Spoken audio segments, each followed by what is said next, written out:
Hi guys, I hope all of you are doing fine. Welcome back to my YouTube channel.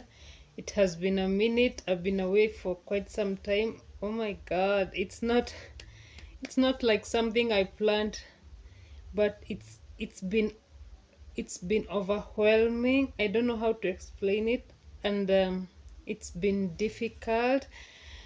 I've been distressed for quite some time. That's why I'm doing this video, because right now I'm fine, and I feel like if I talk to my camera, and I feel like if I talk to my camera, I'm talking to you guys, and I think I contemplated so much if I can do this video, and then I decided maybe there's someone else who's going through something similar, like what I've gone through, and it's good I share my experience so that maybe it will help someone else.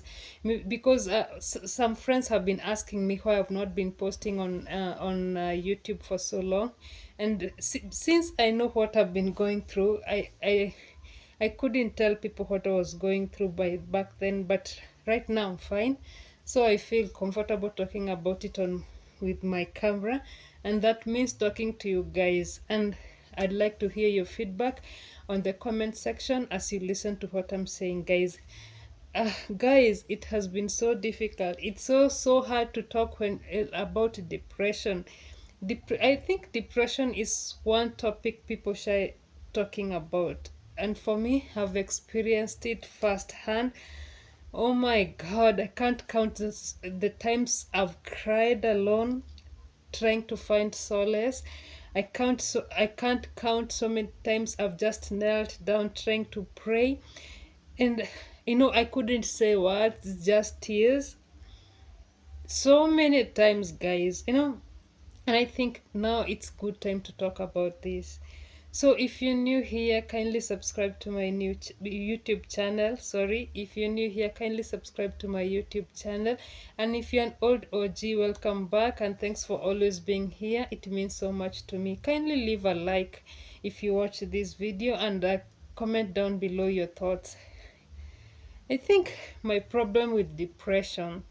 Now let's talk about what really happened and what gave me depression, guys.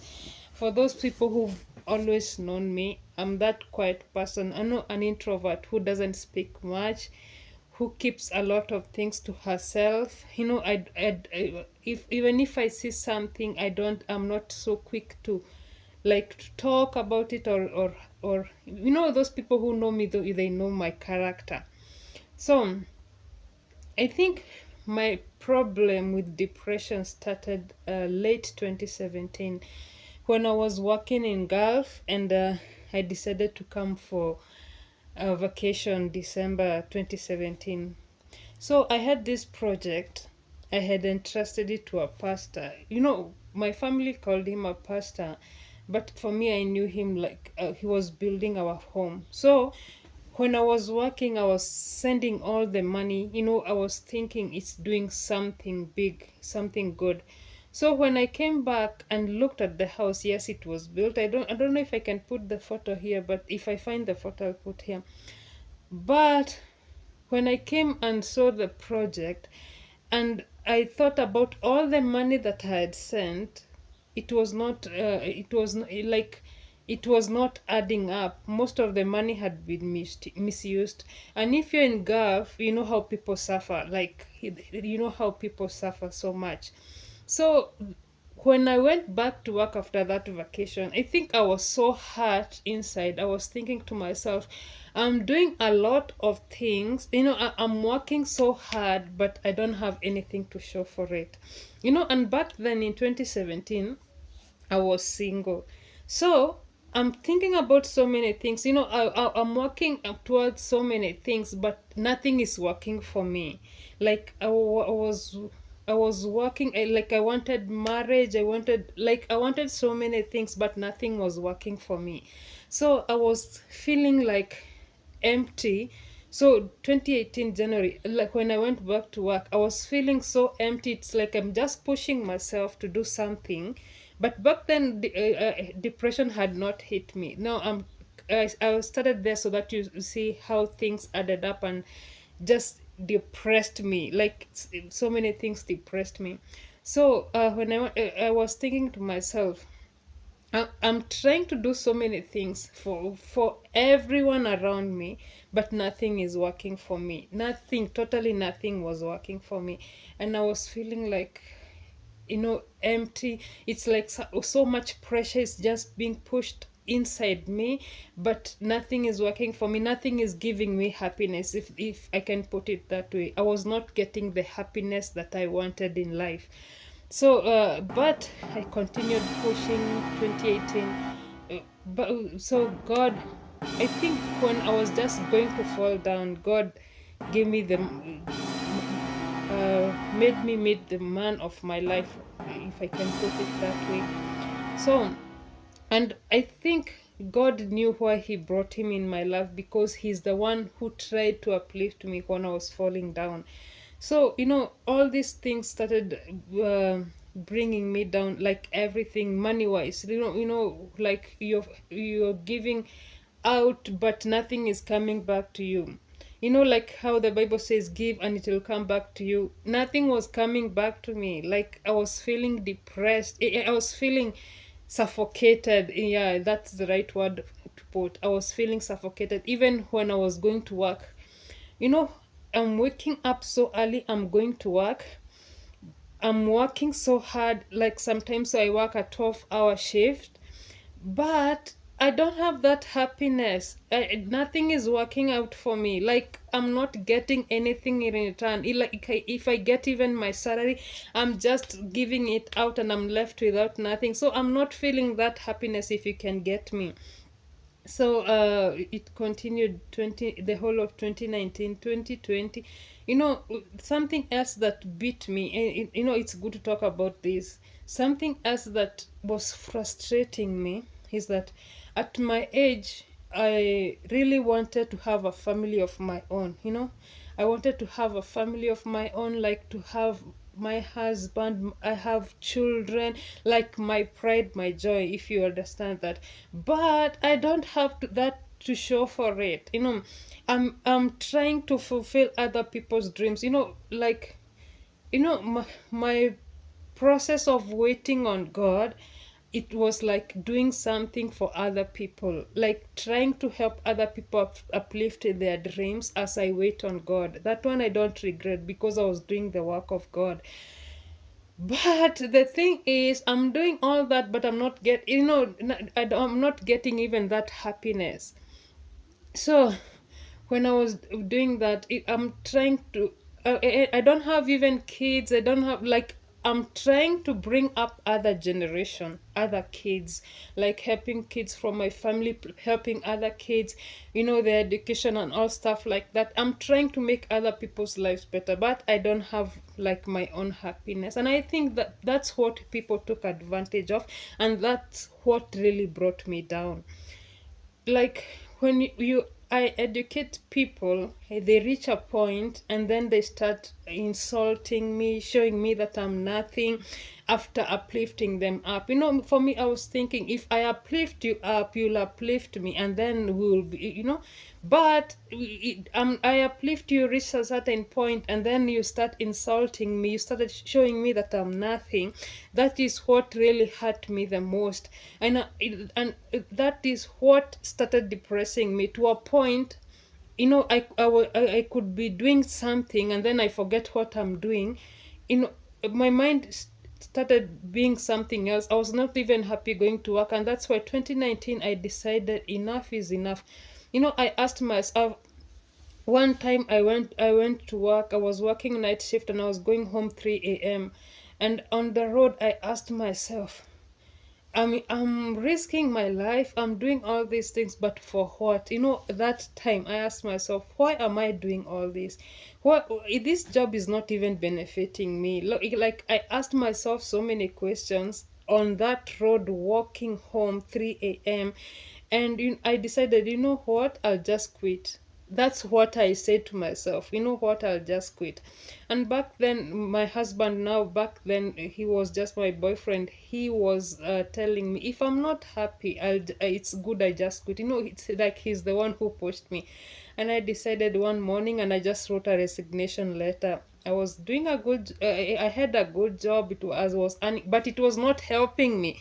I don't know if you can understand. And I'm not talking like, you know, someone else can give me an advice and say, if people are taking advantage of you, you could have just shut them off and try to, but you cannot shut, even family, you cannot shut family off. And for me, that was a calling. It was more of a calling. I don't know if you understand what I'm saying. I could not have just shut them off. So I decided, maybe if I stop working, people will see that like we are the same, right? And people will start working on their own lives. And maybe this the suffocation I'm feeling inside will stop, and I'll go back to being me, because I was feeling the biggest void inside my heart, inside my body, even in my stomach. You know, I was feeling that pain in my stomach, and it was feeling even my mind, to a point that even when I'm going to work, I'm not happy doing that job. You know, I'm not happy. Even eating was a problem. So I stopped working and came back home. And I think instead of things being better, they became worse. So I started experiencing, I don't know what, rejection. Let me put it that way. Now I started experiencing rejection.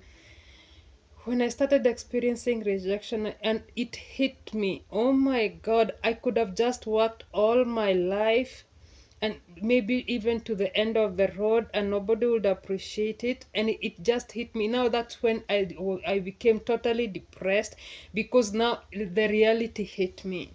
So, but I don't regret quitting my job, because I, after quitting my job and going through all this depression, it has given me a chance. Like, it has opened my eyes that I can work on my life some other way, not the way I was. Because it's like quitting my job helped me come home, realize who I am, start building myself again, and now have another life that is now me, mine. And I think quitting my job also helped me, because now when I was so depressed, I started thinking about my life. I started thinking that I'm finished. But and on one thing that I was left with was God.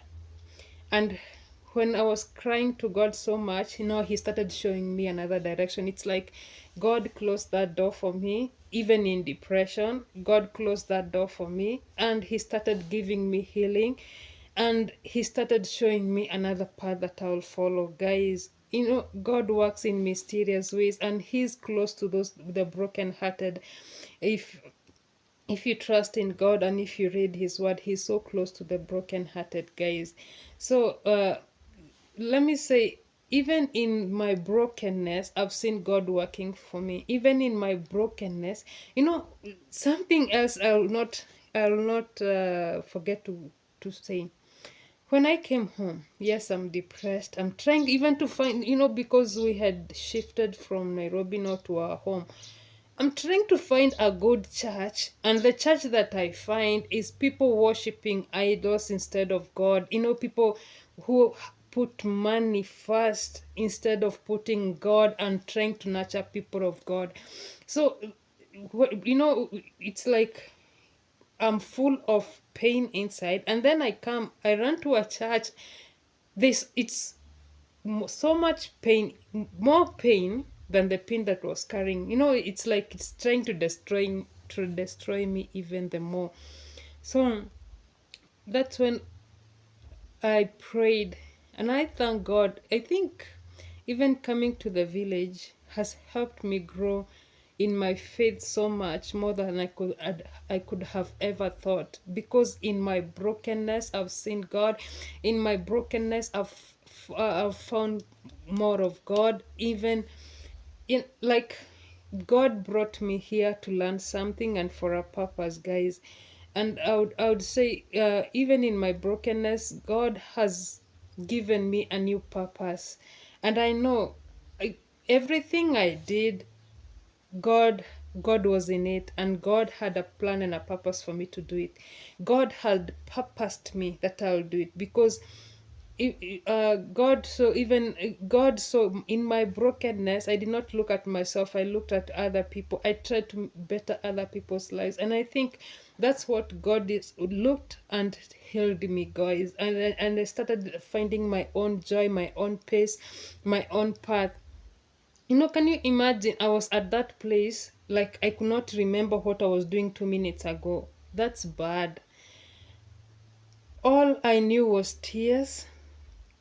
Even when someone sees you on the road and they think, you're growing fat, people didn't know. When you see someone like walking absent-minded, don't blame them.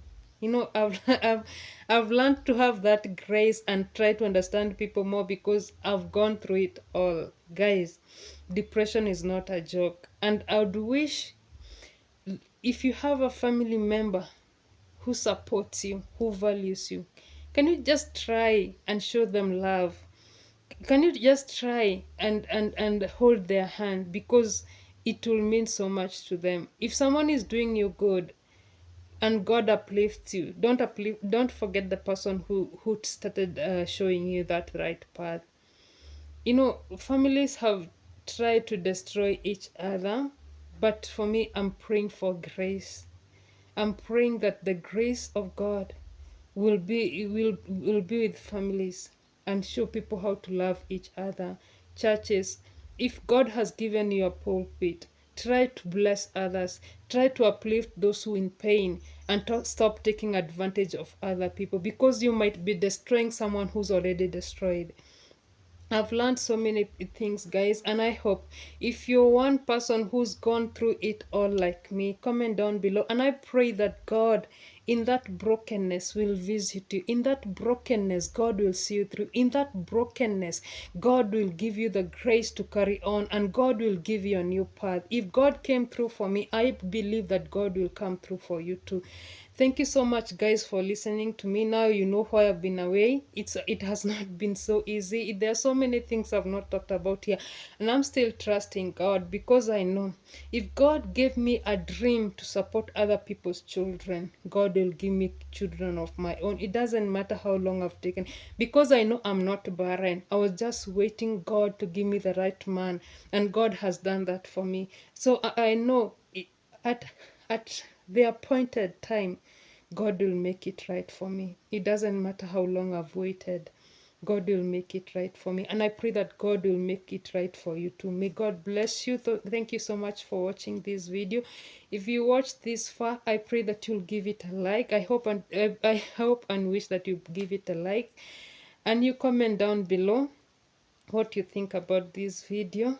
And until next time, stay blessed, guys. Thank you so much.